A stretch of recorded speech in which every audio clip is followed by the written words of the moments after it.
Welcome back dito sa channel natin. Update tayo sa Pasig River Esplanade Project. Ngayon nga ay nasa phase 4 na ang proyektong ito.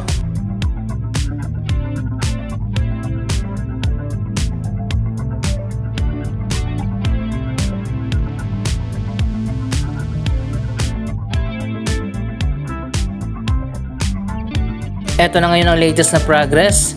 Naitayo na nga at nasemento na yung platform at sa gilid naman nilalagay na ang baluster.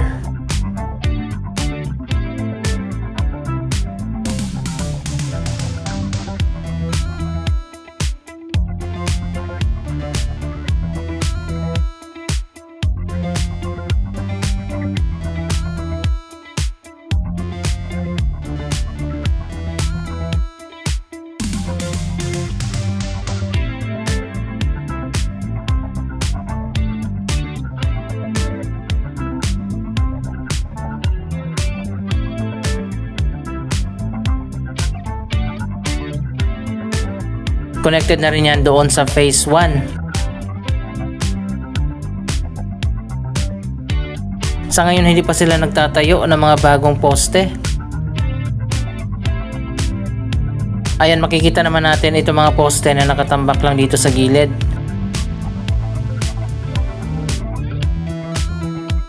Mukhang tatapusin muna nila ang segment na yan bago pa nila dugtungan.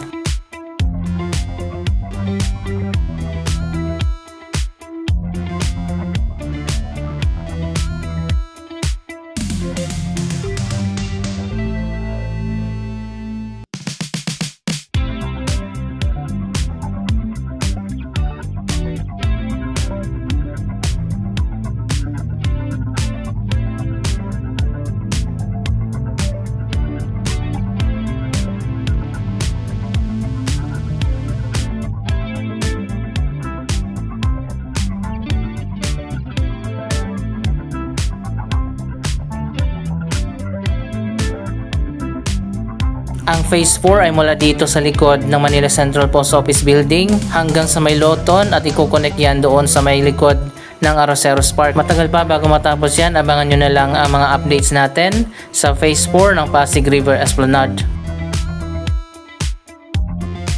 Ito ang phase 1 kung saan dumugtong ang phase 4 doon sa dulo.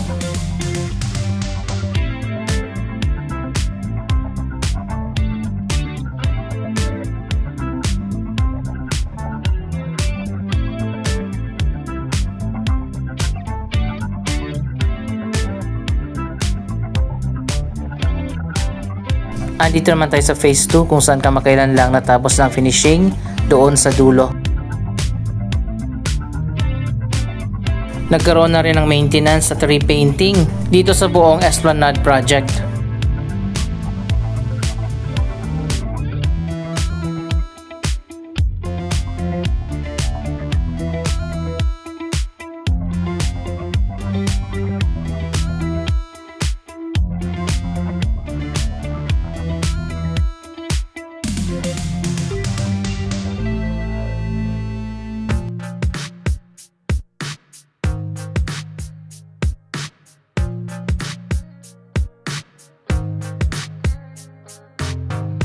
Mas dumami na ngayon ang mga cafe at mga food outlets.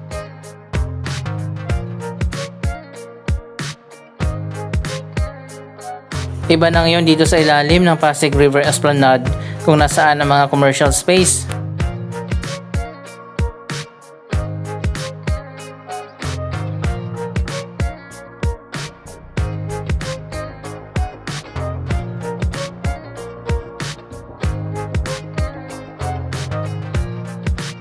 Pagandahan na ngayon ang kanilang mga cafe at yung iba pa nga ay enclosed.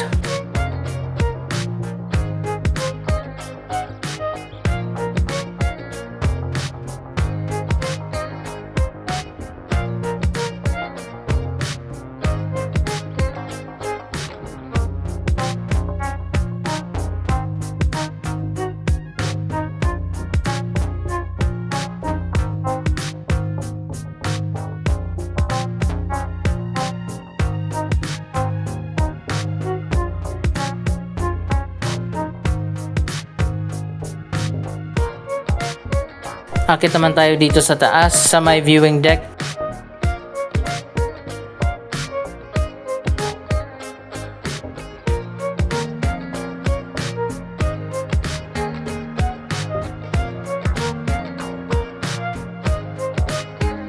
Ang ganda na dito sa ngayon at smooth na matapos nga ang ginawa nilang finishing.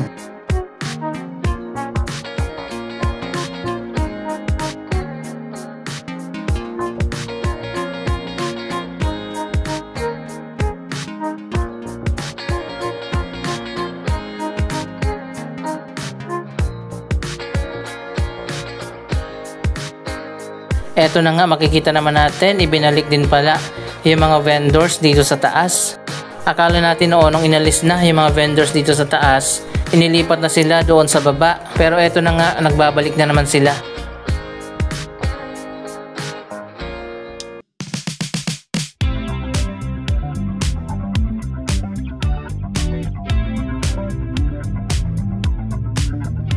Talagang na-commercialize na itong Pasig River Esplanade.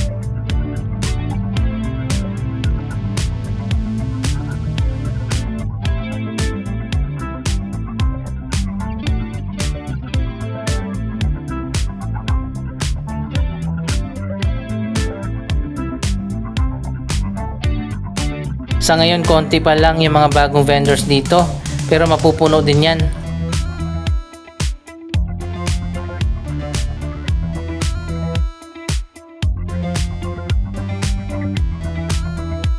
Anyway, wala naman tayong magagawa dyan, hindi naman tayo parte ng management.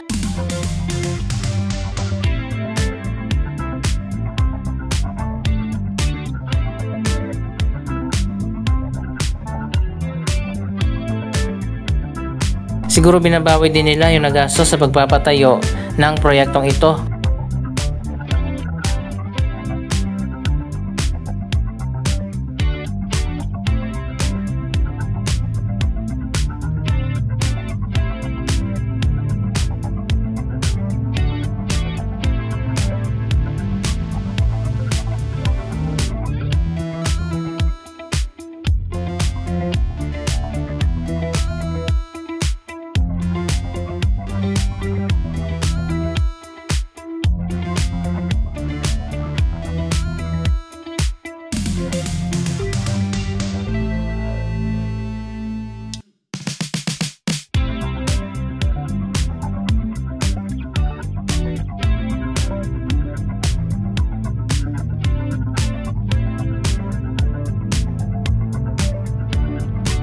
Anyway, doon naman tayo sa phase 3. Tingnan naman natin ang latest na ganap doon.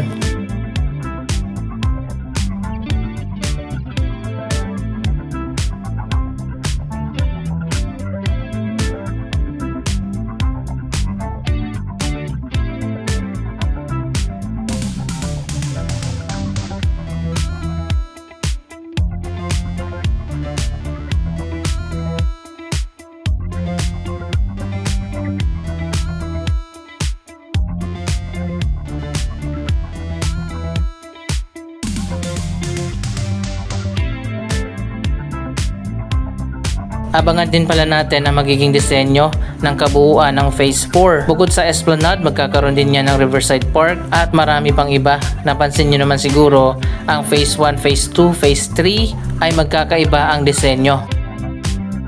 Dito lang sa Phase 2 may second level.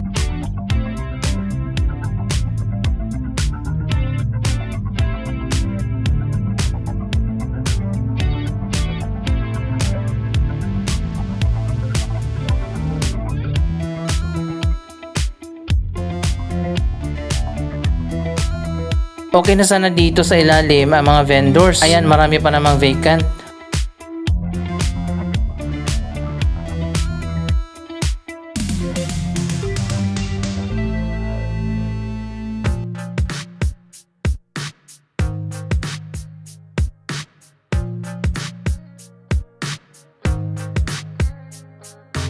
Natapos na rin ang renovation dito sa Plaza Mexico. Naibalik na ang dating ganda ng park na ito.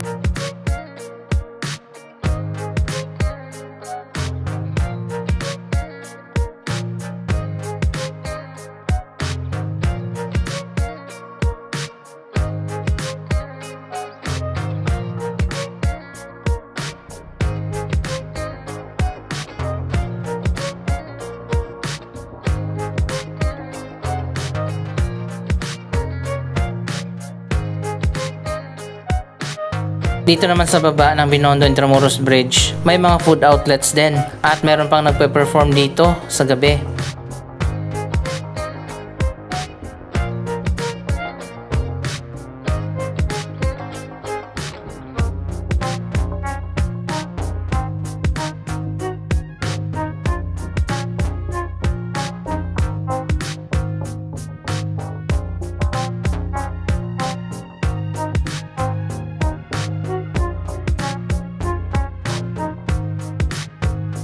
Andito na tayo sa phase 3, may sarili din ditong food market. Napakaraming tao dito, lalo na sa gabi.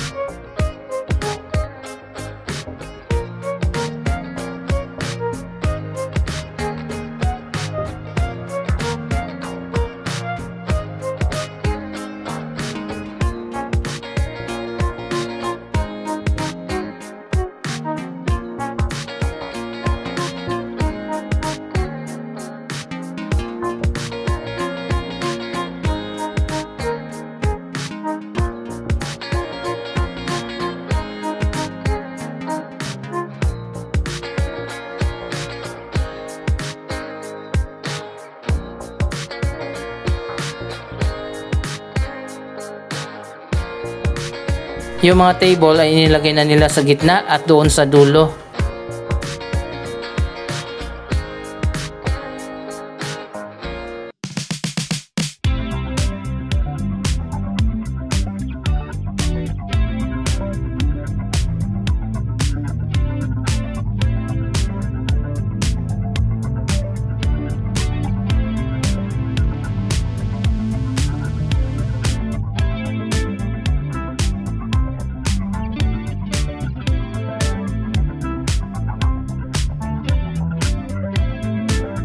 Ayan, marami pa mga table dito sa dulo.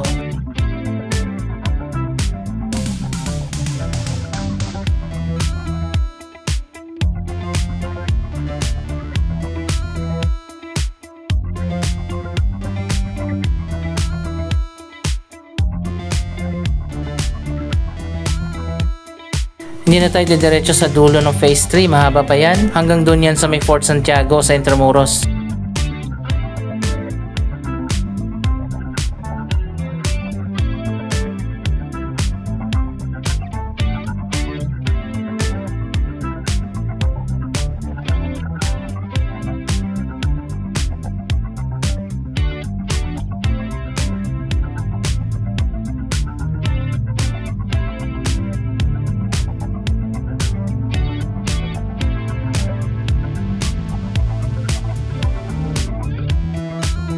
Marami pa ring tao dito kahit na umaambon.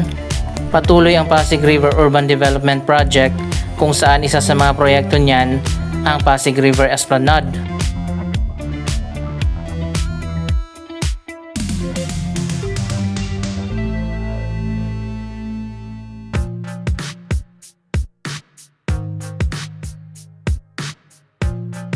Andito na tayo sa kabila sa may Binondo, napakaganda na pala dito.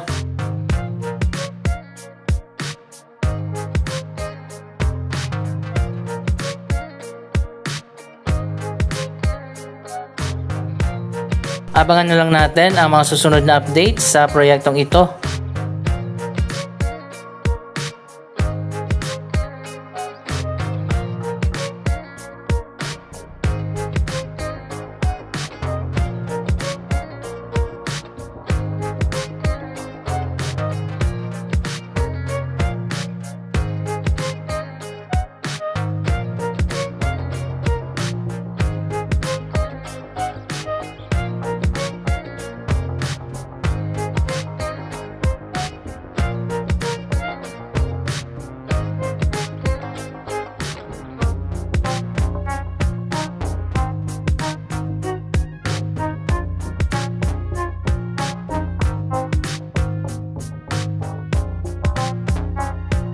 Anong masasabi nyo sa transformation ng Maynila?